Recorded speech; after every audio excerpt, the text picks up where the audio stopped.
शांति। 22 नवंबर 2019। आज बाप दादा मीठे बच्चों का श्रृंगार करते हैं। मीठे बच्चे, इस समय निराकार बाप साकार में आकर तुम्हारा श्रृंगार करते हैं, अकेले नहीं। प्रश्न है आज का, तुम बच्चे याद की यात्रा में क्यों बैठते हो? उत्तर नंबर 1, क्योंकि तुम जानते हो इस याद से ही हमें बहुत बड़ी आयु मिलती है, हम निरोगी बनते हैं। नंबर 2, याद करने से हमारे पाप कटते हैं, हम सच्चा सोना बन जाते हैं। आत्मा से रजो तमो की खाद निकल जाती है, वह कंचन बन जाती है। नंबर 3, याद से ही तुम पावन दुनिया के मालिक बन जाएंगे। नंबर 4, तुम्हारा श्रृंगार होगा। नंबर 5, तुम बहुत धनवान बन जाएंगे। यह याद ही तुम्हें पद्मा पदम भाग्यशाली बनाती है। ओम शांति। रूहानी बच्चों को रूहानी बाप समझा रहे हैं, यहाँ बैठ तुम क्या करते हो? ऐसे नहीं, सिर्फ शांति में बैठे हो, अर्थ सहित ज्ञान में अवस्था में बैठे हो। तुम बच्चों को ज्ञान है बाप को हम क्यों याद करते हैं? बाप हमको बहुत बड़ी आयु देते हैं। बाप को याद करने से हमारे पाप कट जाएंगे, हम सच्चा सोना सतो प्रधान बन जाएंगे। तुम्हारा कितना श्रृंगार होता है, तुम्हारी आयु बड़ी हो जाएगी, आत्मा कंचन हो जाएगी। अब आत्मा में खाद पड़ी हुई है। याद की यात्रा से वह सब खाद जो रजो तमो की पड़ी है वह सब निकल जाएगी। इतना तुमको फायदा होता है। फिर आयु बड़ी हो जाएगी, तुम स्वर्ग के निवासी बन जाएंगे और बहुत धनवान बनेंगे। तुम पद्मा पदम भाग्यशाली बन जाएंगे। इसलिए बाप कहते हैं मन मना भव, मामेकम याद करो। कोई देहधारी के लिए नहीं कहते, बाप को तो शरीर है नहीं। तुम्हारी आत्मा भी निराकार थी, फिर पुनर्जन्म में आते आते पारस बुद्धि से पत्थर बुद्धि बन गई है। अब फिर कंचन बनना है। अभी तुम पवित्र बन रहे हो। पानी के स्नान तो जन्म जन्मांतर किए, समझा? हम इससे पावन बनेंगे, परंतु पावन बनने बदले और ही पतित बन नुकसान में पड़े हो, क्योंकि यह है ही झूठी माया। झूठ बोलने के संस्कार सबके हैं। पाप कहते हैं मैं तुमको पावन बनाकर जाता हूँ, फिर तुमको पतित कौन बनाता? अभी तुम फील करते हो ना, कितना गंगा स्नान करते आए, परंतु पावन तो बने नहीं। पावन बनकर तो पावन दुनिया में जाना पड़े। शांति धाम और सुख धाम है पावन धाम। यह तो है ही रावण की दुनिया, इसको दुख धाम कहा जाता है। यह तो सहज समझने की बात है ना, इसमें कोई मुश्किलात नहीं, ना किसको सुनाने में मुश्किलात है।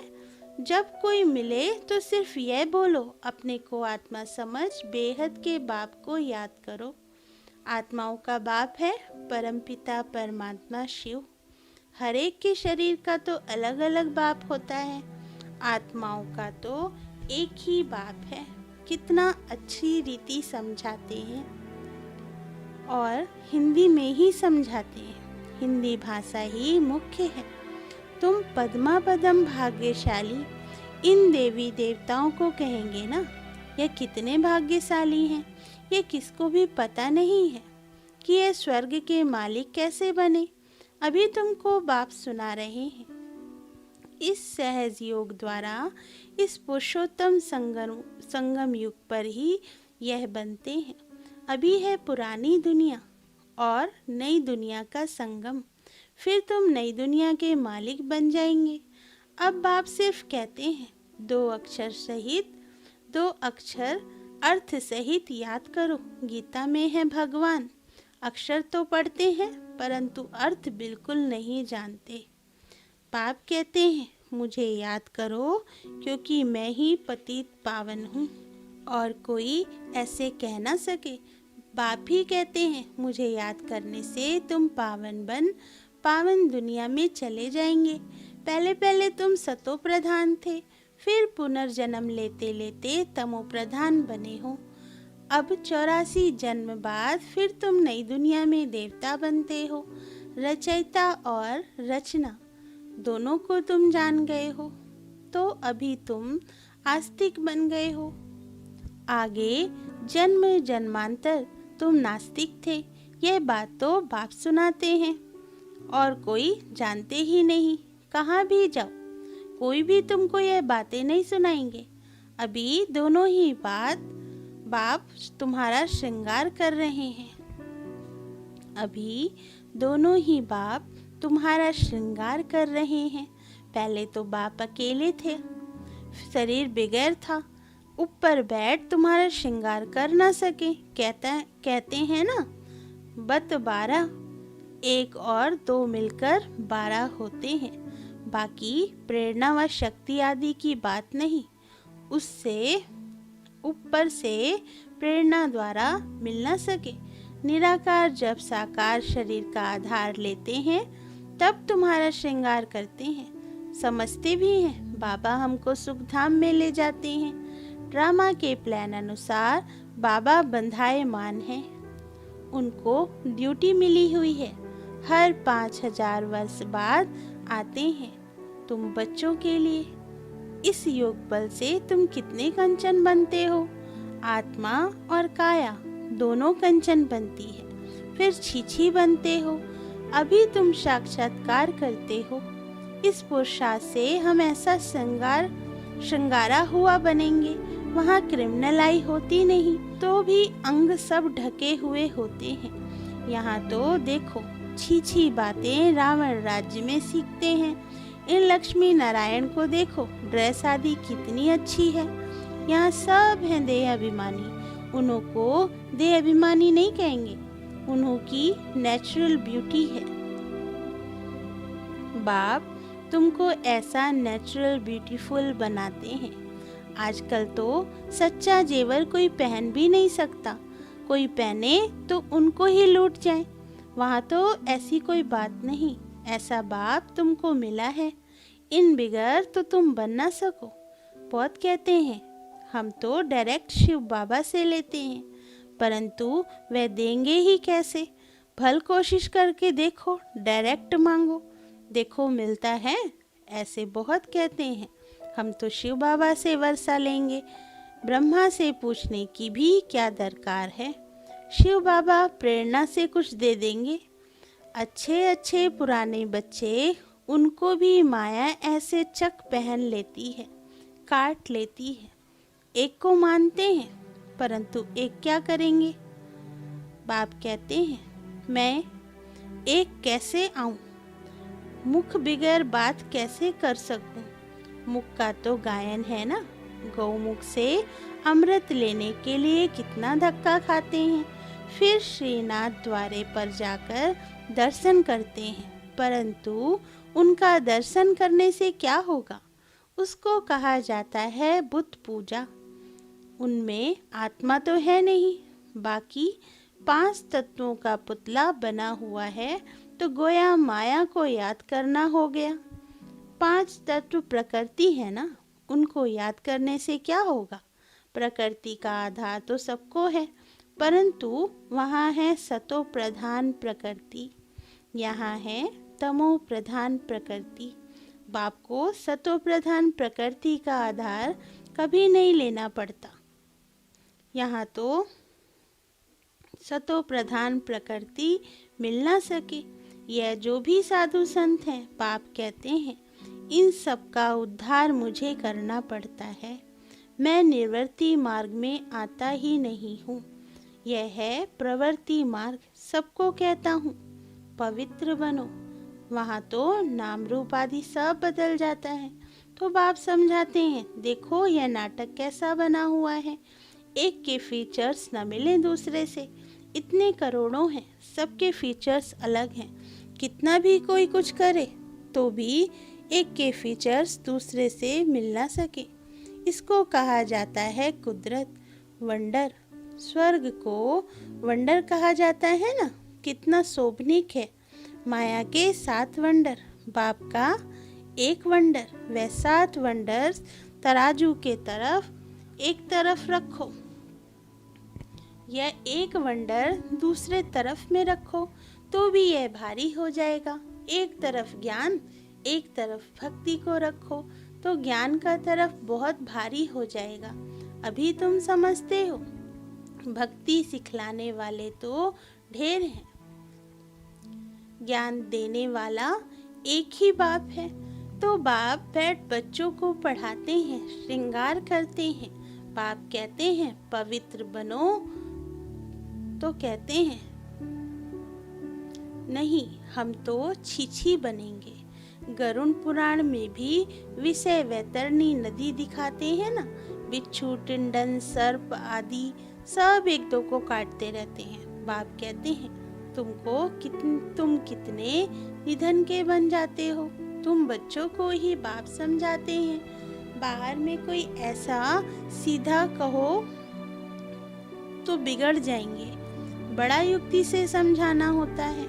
कई बच्चों में बातचीत करने का भी अक्ल नहीं रहता।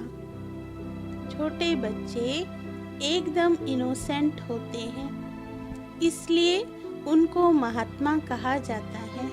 कहाँ कृष्ण महात्मा, कहाँ यह सन्यासी। निवृत्ति मार्ग वाले महात्मा कहलाते हैं। यह है प्रवृत्ति मार्ग। वे कभी भ्रष्टाचार से पैदा नहीं होते, उनको कहते ही हैं श्रेष्ठाचारी।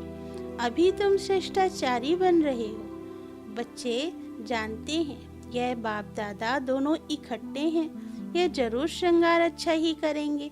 सबकी दिल होगी ना, जिन्होंने इन बच्चों को ऐसा श्रृंगार कराया है, तो हम क्यों ना उनके पास जाएं। इसलिए तुम यहाँ आते हो रिफ्रेश होने।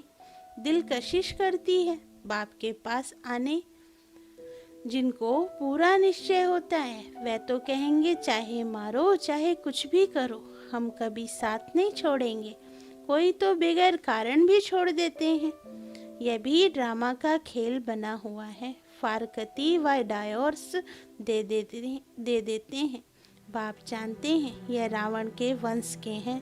कल्प कल्प ऐसा होता है। कोई फिर आ जाते हैं, बाबा समझाते हैं हाथ छोड़ने से पद कम हो जाता है। सन्मुख आते हैं, प्रतिज्ञा करते हैं हम ऐसे बाप को कभी नहीं छोड़ेंगे। परंतु माया रावण भी कम नहीं है, झट अपनी तरफ खींच लेती है। फिर सन्मुख आते हैं तो उनको समझाया जाता है। बाप लाठी थोड़े ही लगाएंगे, बाप तो फिर भी प्यार से ही समझाएंगे। तुमको मायाग्रह खा जाता है। अच्छा हुआ जो बचकर आ गए। घायल होंगे तो पद कम हो जाएगा। जो सदैव एक रस ही रहेंगे वे कभी हटेंगे नहीं, कभी हाथ नहीं छोड़ेंगे। यहाँ से बाप को छोड़कर मरकर माया रावण के बनते हैं तो उनको माया और ही जोर से खाएगी। बाप कहते हैं तुमको कितना श्रृंगार करते हैं। समझाया जाता है अच्छे होकर चलो, किसको दुख नहीं दो। ब्लड से भी लिख कर देते हैं, फिर वैसे के वैसे बन जाते हैं। माया बड़ी जबरदस्त है, कान नाक से पकड़कर बहुत तड़पाती है। अब तुमको ज्ञान का तीसरा नेत्र देते हैं तो क्रिमिनल दृष्टि कभी नहीं जानी चाहिए। विश्व का मालिक बनना है तो कुछ मेहनत भी करनी पड़े ना। अब तुम्हारी आत्मा और शरीर दोनों तमो प्रधान है, खाद पड़ गई है। इस खाद को भस्म करने के लिए बाप कहते हैं मुझे याद करो। तो बाप को याद नहीं कर सकते हो, लज्जा नहीं आती। याद नहीं करेंगे तो माया के भूत तुमको हप कर लेंगे। तुम कितना छीछी बन गए हो। रावण राज्य में एक भी ऐसा नहीं जो विकार से पैदा ना हुआ हो। वहाँ इस विकार का नाम नहीं, रावण ही नहीं। रावण राज्य होता ही है द्वापर से। पावन बनाने वाला एक ही बाप है। बाप कहते हैं बच्चे यह एक जन्म ही पवित्र बनना है, फिर तो विकार की बात ही नहीं होती। वह है ही निर्विकारी दुनिया। तुम जानते हो यह पवित्र देवी देवता थे, फिर 84 जन्म लेते लेते नीचे आए हैं, अब है पतित, तब पुकारते हैं शिव बाबा हमको इस पतित दुनिया से छुड़ाओ। अभी जब बाप आए हैं तब तुमको समझ पड़ी है कि यह पतित काम